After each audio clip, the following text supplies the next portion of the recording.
آج ہم بات کریں گے قرآن مجید کی ایک بہت ہی پر اثر سورت فاطر پر۔ آئیے اس کے بنیادی پیغام کو سمجھنے کی کوشش کرتے ہیں۔ یہ ایک ایسا بنیادی سوال ہے جو شاید ہر انسان نے کبھی نہ کبھی خود سے پوچھا ہوگا۔ یہ جو اتنی بڑی کائنات ہے، یہ ستارے، یہ کہکشائیں، یہ زندگی، آخر اسے بنایا کس نے اور کیوں بنایا؟ اچھا، تو سورہ فاطر کا آغاز ہی سیدھا اسی سوال کے جواب سے ہوتا ہے۔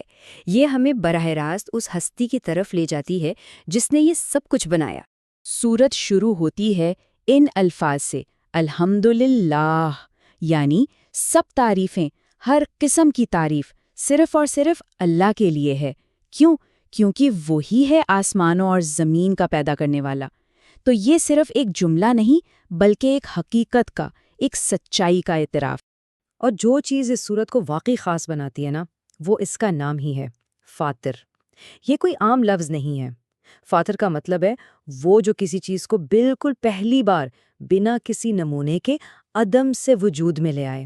ذرا سوچئے، یہ اللہ کی خالص تخلیقی طاقت کی نشانی ہے، ایک ایسی صفت جس میں بالکل کوئی شریک نہیں۔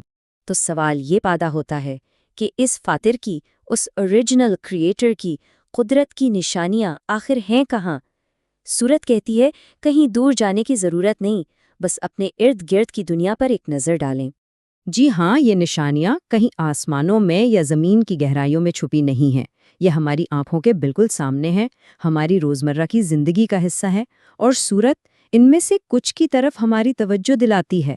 ذرا اس پر غور کیجئے، دو سمندر بالکل ساتھ ساتھ بہہ رہے ہیں، مگر ایک کا پانی میٹھا، پیاس بجھانے والا، اور دوسرے کا کھارا اور کڑوا، اور کمال یہ ہے کہ وہ آپس میں ملتے نہیں ہیں۔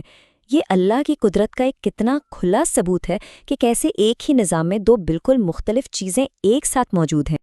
اور یہ منظر، یہ تو ہم سب نے دیکھا ہوگا، کیسے بارش ایک بالکل بنجر، مردہ زمین پر برستی ہے اور دیکھتے ہی دیکھتے اسے زندگی سے ہرا بھرا کر دیتی ہے۔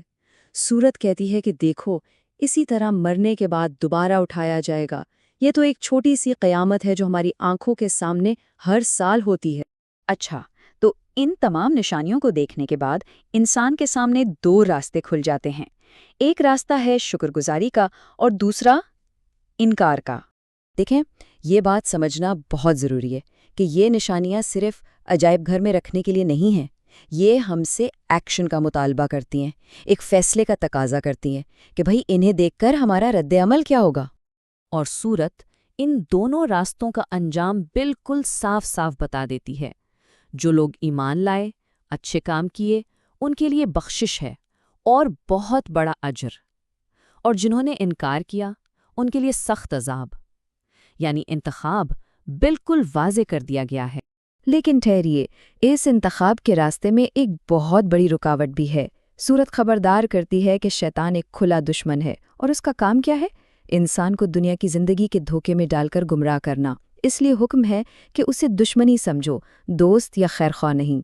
تو دنیا میں جو بھی انتخاب کیا جائے گا، اس کا نتیجہ آخرت کے حساب کتاب کی صورت میں نکلے گا۔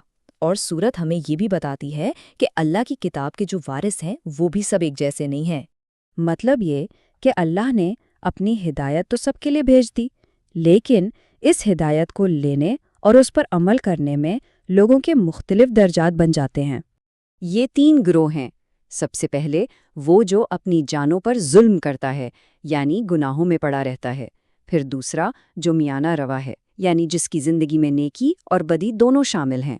اور پھر تیسرا اور سب سے بلند درجے والا وہ ہے جو اللہ کے حکم سے نیکیوں میں آگے نکل جانے کی کوشش کرتا ہے۔ تو اس ساری گفتگو کا خلاصہ کیا ہے؟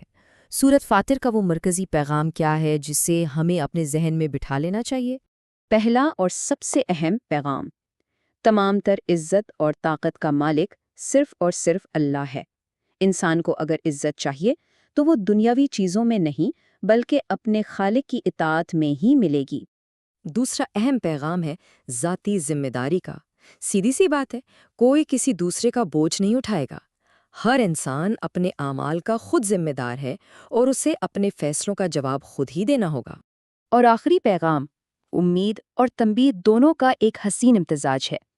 ایک طرف اللہ کی رحمت بہت وسیع ہے، وہ توبہ کرنے والوں کو معاف کرتا ہے۔ لیکن دوسری طرف یہ بھی یاد رکھنا چاہیے کہ دنیا کا دھوکہ اور شیطان کا فریب آخرکار انسان کو تباہی کی طرف ہی لے جاتا ہے۔